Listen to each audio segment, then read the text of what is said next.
Welcome to Professor Game Podcast, where we interview successful practitioners of games, gamification, and game thinking who brings the best of their experiences to get ideas, insights, and inspiration that help us in the process of getting the students to learn what we teach. And I'm Rob Alvarez. I teach and work at IE Business School in Madrid, where we create interactive and engaging learning materials. Want to know more? Go to professorgame.com/subscribe, start on our email list, and ask me anything.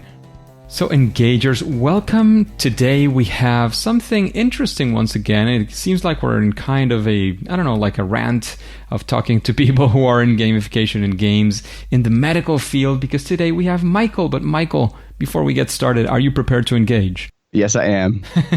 Michael Cosimini is an assistant professor at the Clinical Pediatrics at the Keck School of Medicine of the University of Southern California, and of course also an attending physician at the Children's Hospital, Los Angeles.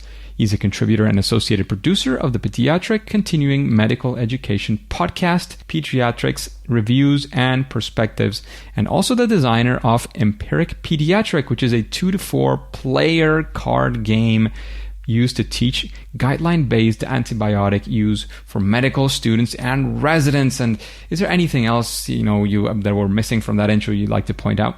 Oh, I think that's perfect. Thank you.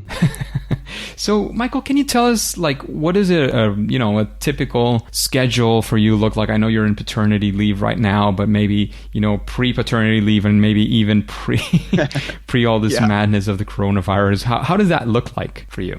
Yeah, I only know what it was like before. I'm a clinical faculty, so my primary role is to see patients. So I'm lucky to work in a hospital where we're still allowed to do outpatient work with children as well as inpatient work. So I take care of hospitalized children, both outpatient in our clinic as well as when they stay in the hospital. And the bulk of that work is done in an educational setting, either supervising resident doctors, so doctors who have finished their medical school here in the American system, or medical students who are still in their medical school at Keck.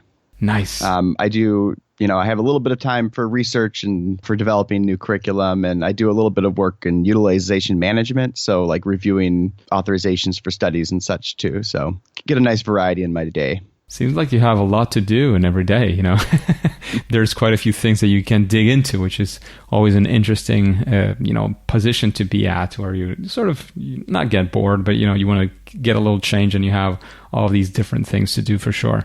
So, Michael, we would like to know of a time, a situation in which you maybe would like to call your favorite fail or first attempt in learning.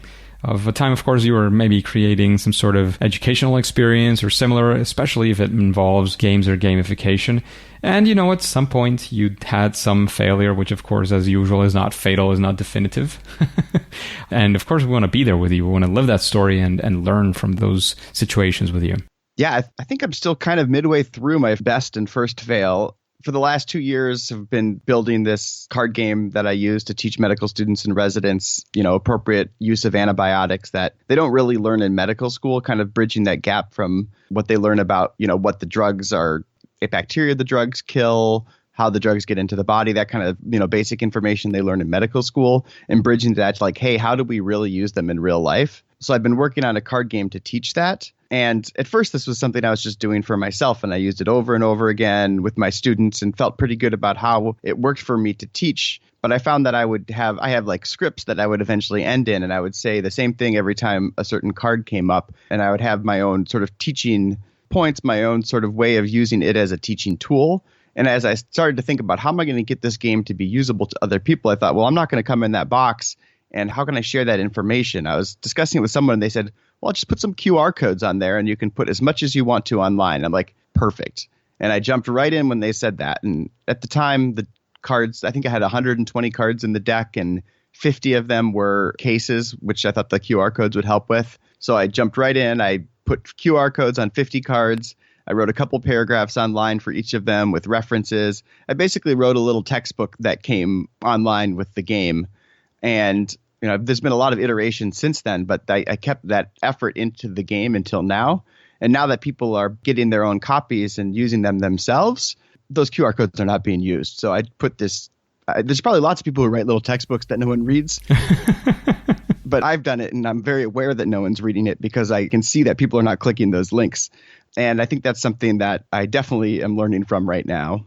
And if you had, of course, the opportunity to do it again, and you were kind of there, is there something that you would, maybe from the get-go, something that you would have done differently in that sense? I don't know, for incentivizing people to do, to either to read those texts or never to create them or do something different. Like, would you try something else? Like, at least experiment as any good scientist you certainly are. Yeah, I think one learning point from it is probably the learning point that many people make as they develop their own games, which is, start simple and do as much testing as you can up front and get things to users as quickly as possible so you know how people will actually use what you're making. And I think that's a very generic lesson that comes from this that people probably hear when anyone talks about how they developed a game. I think that it gives me pause about using a mixture of digital and a physical product in the same time. As I reflect on this, I think about what games do I play in my real life that use a cell phone and a card game? And I can think of only one. I know like the Unlocked series is like a escape room game that uses a mixture, but it's not a common combination. And perhaps that's for a good reason.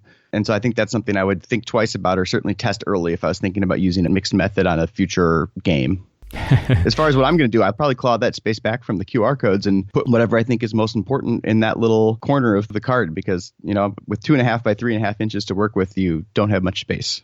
Absolutely.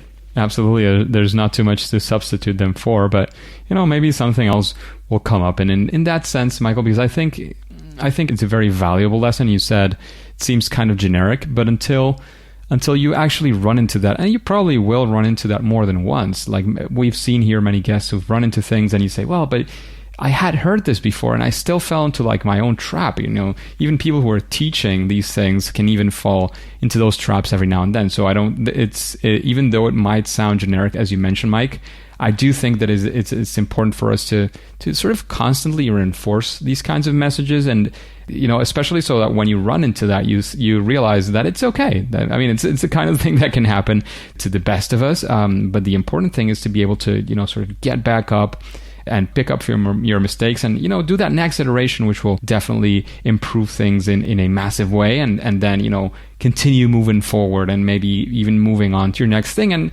talking about moving on to the next thing, I'd like to know of a big challenge that you faced and you said, well, I'm trying to solve this challenge, this issue.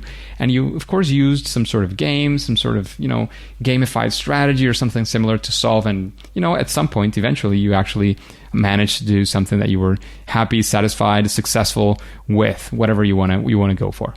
Yeah, I've been using some form of game or gamification for teaching as long as I've been teaching in the clinical setting. So that's, 5 years of faculty life and a couple of years of residency before that. And the challenge that I started with and the challenge that I continue to have is I work in a sort of chaotic setting. So much of our teaching is in these workrooms where there's going to be 6 doctors working and phones ringing constantly and all kinds of things that need to be done, that are not emergencies. And then, the people you throw in a couple of real emergencies there too. So teaching in that kind of setting is extremely challenging. And if you just set up with a PowerPoint or even sometimes just at, a lecture at the whiteboard, the first time a doctor gets a phone call that they need to address, the odds are that they're not going to check back in. They're going to address that phone call, log into the computer to put that order in, and then they're gone. Then they start typing their notes. Then they start catching up on all the work that they have to do because they have so much they have to do.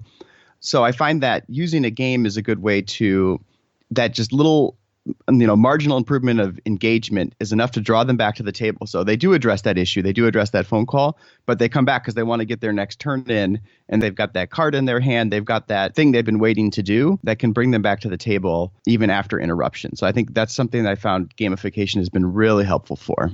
Absolutely. And in fact, I would say, I'd almost argue that using games or using gamified strategies is probably one of the main gears that it works for is bringing back that engagement or bringing it in the first time. If you're facing some engagement issue or some motivational issue inside, for example, a class, as you were mentioning, and again, it's not because they are entirely disengaged necessarily or because they're not interested. In this case, it's because, they got some interruption that they cannot avoid. And I'm sure that in the medical field, especially, this will be, more common than we would like. And then they just, as you said, they clock off. I mean, it's over for them because coming back in requires a lot of attention and a lot of things. So how do you do it? The massive solution that you've realized that you could use is, again, bringing in a game, bringing in some sort of gamified strategies to have people have yet another reason to be, sort of present and 100% into your class. Is that right? Yeah, I think that works really well. Fantastic. And when you're thinking, again, you're in your class, you're designing maybe a new class or a new session or a new program. Imagine you're doing that right now, or maybe you are, maybe you're there.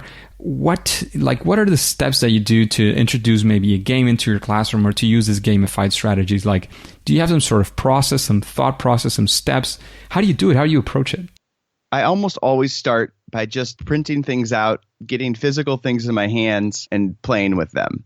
For me, a lot of times this means, getting photos out of textbooks and getting them printed at CVS. So I have a bunch of clinical pictures that I can use for whatever, content. I teach a lot of derm or skin conditions. So I think having those physical pictures to arrange and think about, how could we really play with these? How could we make this engaging? I think that first step, having something physical in your hands, is usually what I do first, and not do too much, iteration in your head or on the computer.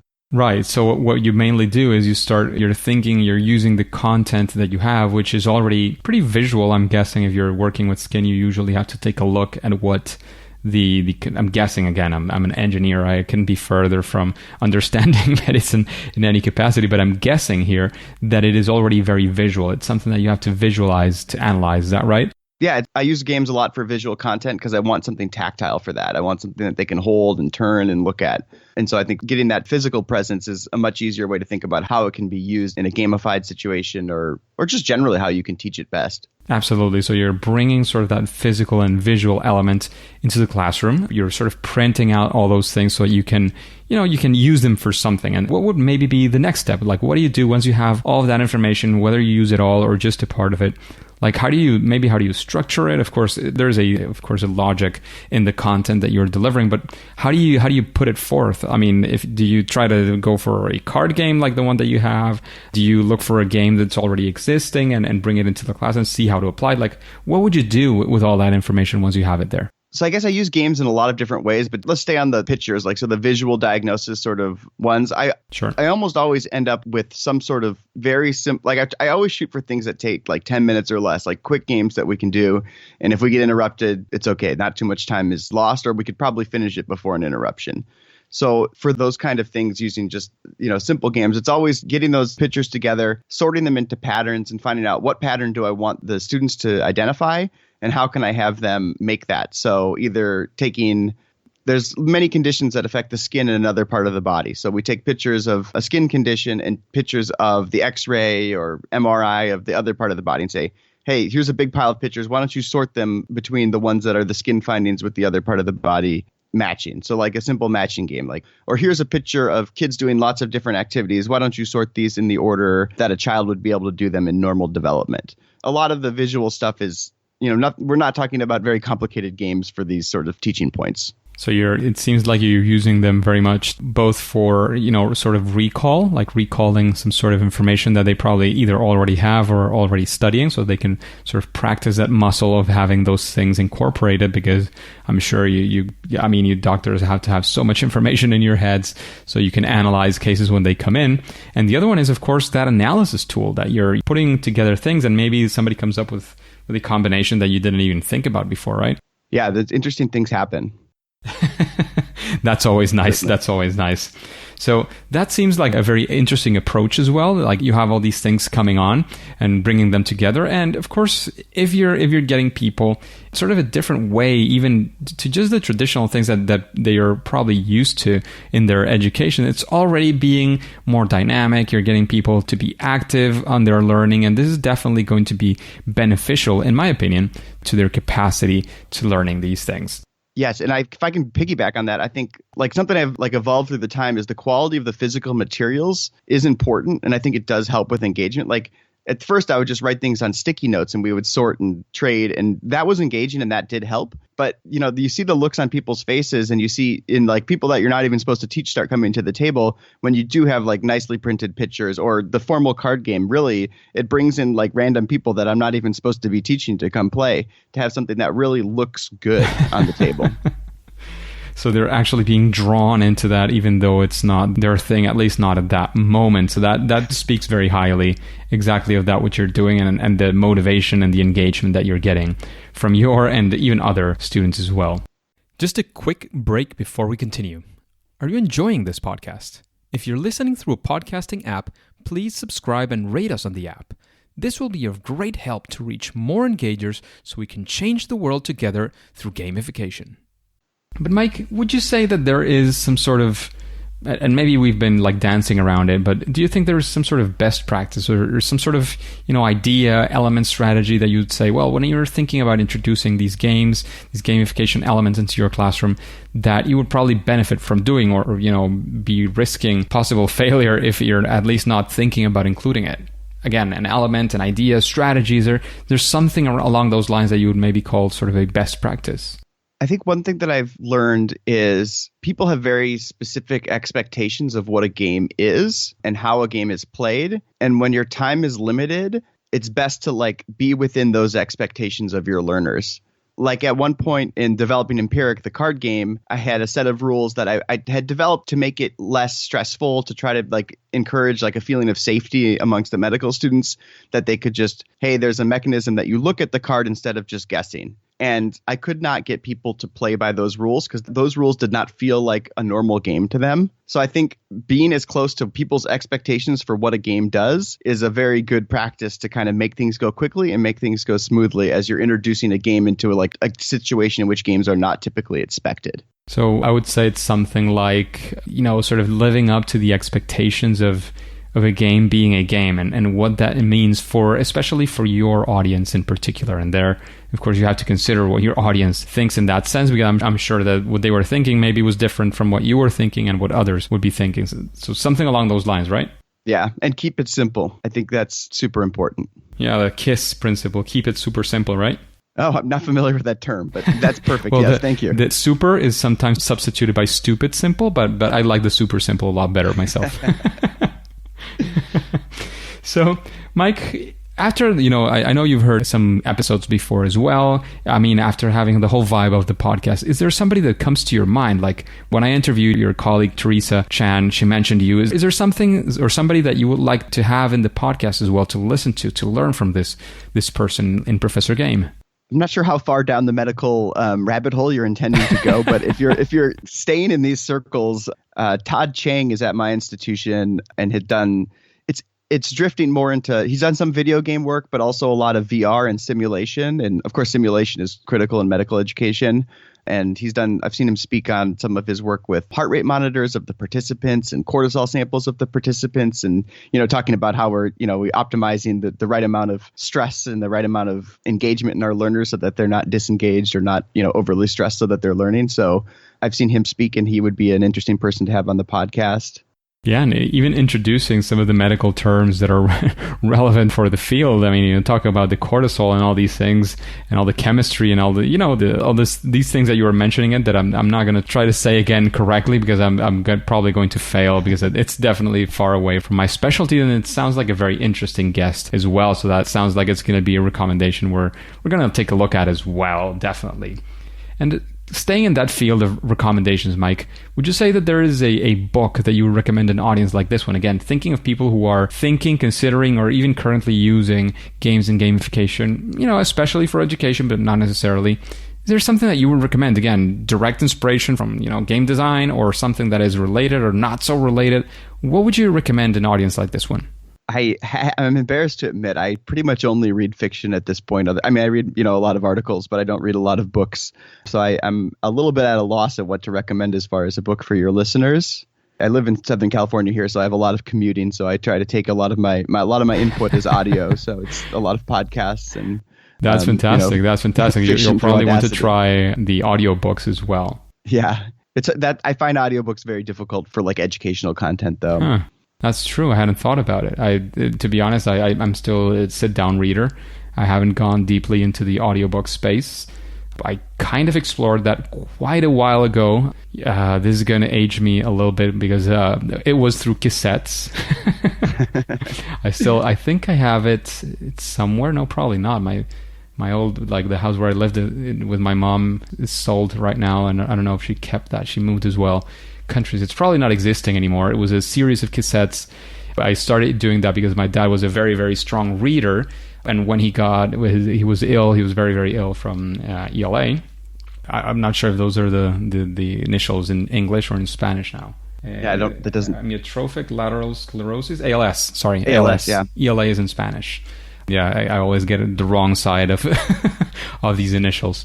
And he couldn't hold books at some point, so we kind of went for the audiobook, see how it worked. And that was, I'm trying to remember if there was anything after that for me in audiobooks, but it's true, I haven't done much of that since. And that was a while ago, as you can probably tell by the technology used. So that's okay. I mean, is there any maybe fiction, maybe book or article or somewhere you'd like people to read that has particularly inspired you? Again, it could be from the story perspective.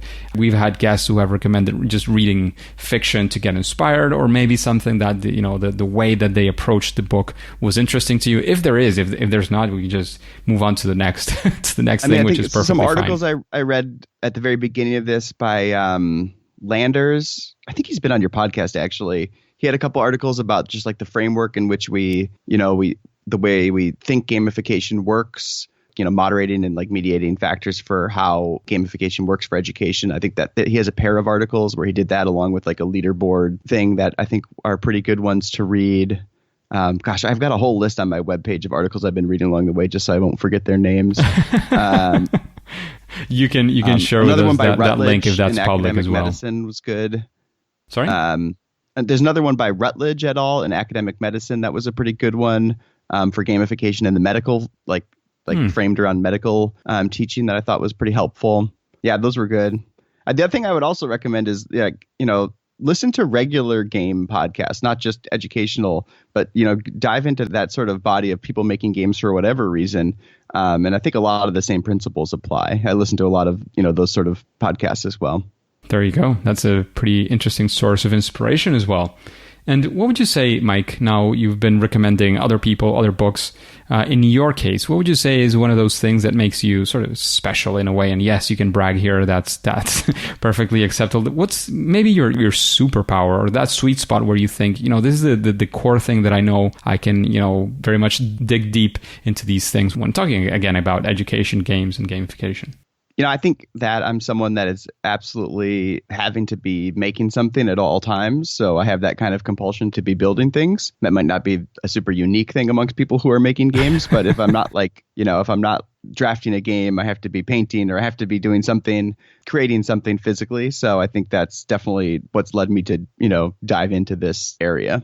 Definitely that's, that whole building thing is always super, super important. And of course, this is going to come out as a difficult question for some, but what would you say is your favorite game? I've been dreading this question. It's too tough. I knew you were going to ask because you always ask, right? I think I'm someone who really likes to explore a new game and to learn the rules and learn how to apply them. And I'm not someone that dives so deep to like mastery. I like to just play a new game and then a new one and explore a new one, right? But right now I'm really enjoying a game called Palm Island, which is this very unique little 17-card solo game that you can play with your hands without even a table. It's like your perfect buddy for quarantine or for safer at home, a solo game. So I think that's one that I'm really into right now. And then I've been playing Patchwork with my wife, which is a game designed just for 2 players, which is nice for, the games that are designed just for 2 players and really work well in that setting. I think that's a great one right now, too. Fantastic. Those are probably great games. I haven't seen or played any of the 2, but it sounds like they could be pretty exciting. And we're going to go. We usually have time for the extra random question, but this time, after having 2 guests in medical education, I do have myself a question, that could be a bit more specific to your field. And it has to do with why do you think, in particular, like gamification and using games in your classroom in, medical education has a specific impact? Like, what would you say, the medical field has something special that makes, gamification and the use of games very, very useful for that field? I think those of us that are doing it right now have the advantage of not many people are doing it. So the novelty is really helping us for engagement. Because I think if anything, medical education is behind other fields in use of games. And even probably, as our students as time passes, probably more and more of our students will have used more and more games through their undergraduate and, whatever that's before in their school and then their undergraduate education. So I think it's probably going to be more and more of an expectation. And those of us that are doing it now are kind of early on it in medical education, games per se. I think medicine uses a lot of simulation, and for very good reason, right? We have these very high stakes situations, like rare events that are very serious that we want to practice as much as we can with mannequins and with simulated situations for emergencies. So I think that there's a lot of simulation going on already, but games not so much. I think it could also be given precisely as you were mentioning, it's not only the digital and the card games, but even the mannequins. That's a form of simulation as well. But I would say that in that sense, you would actually have like a foot forward. Those people who have been doing a lot of simulation in the past as well have a foot forward, versus somebody who is just, starting and saying, oh, why don't we do these things like games and gamification? And I do think that the whole experiential, sort of situation, so to speak, would be a good foot forward that you have, which is actually a very positive thing for the field of medical education. And I love your answer in that sense of, at least for now, being the novelty. At some point, the good news is that there will be more people doing it. The other good news is that means that probably things will start getting, the quality will also be constantly improving. The not bad news, but the difficult news is that we will have to be improving ourselves as well. Yeah, while the field continues to grow. So, that's exciting news is all I can say about that for sure. So, Mike, do you have any sort of, final piece of advice or final words that you want to tell the audience before we move on? The last thing I think I would leave people with that's worked very well for me is if you're thinking about getting into a game for whatever the field that you're in, I think get started on whatever social media is happening amongst the cohort of people that teach what you teach, or whoever like your end user is. I've had a Twitter account for my game for about a year, and it's really been a great opportunity to engage with experts in the area of infectious diseases, to get their input on the design of the game, the content of the game, and just to kind of hear the chatter of the kind of things that they talk about, what they think is important for doctors to know. And that's really been invaluable in designing the game. So I think there might not be a lot of other people at your institution that are interested in games or interested in games in the very specific area that you are. But there are people more broadly that are. And I think find those people early and start like floating your ideas by them early. And that's going to be a good way to start. So talking about connecting with people worldwide and using the internet for these things and finding sort of your tribe and your audience, how can we connect with you? How can we find Michael Cosimini in the world of the internet and the web pages, Twitter, like whatever it is that you want to share with us so we can connect with you? Yeah, Twitter is the place if you want to engage with me. It's just my full name. So Michael Cosimini, Cosimini, at that on the Twitter platform. And then the game itself, well, it's out of print for COVID. It has its own webpage with a print and play version, and that's empiricgame.com. Fantastic. Thank you very much for, especially in these times when you have your parental leave, your time is particularly valuable. So thank you very much for investing this time that you invested during the interview. And of course, if you had any preparation as well, thank you very much for all of that, for all the wisdom that you dropped here, all your experience as well. However, at least for now and for today, it is time to say that it's game over. Hey, Engagers, thank you for listening to the Professor Game podcast. And if you want more interviews with incredible guests like Mike Cosimini, then go to professorgame.com/subscribe and get started in our email list. That way we can be in contact and you'll be the first to know of opportunities, new things that happen, some suggestions and readings that I can give around, and of course be able to interact through that medium as well. And before you go on to your next mission, if you are curious about what we'll be talking about on the next episode, then you will have to subscribe using your favorite podcast app and listen to the next episode of Professor Game. See you there.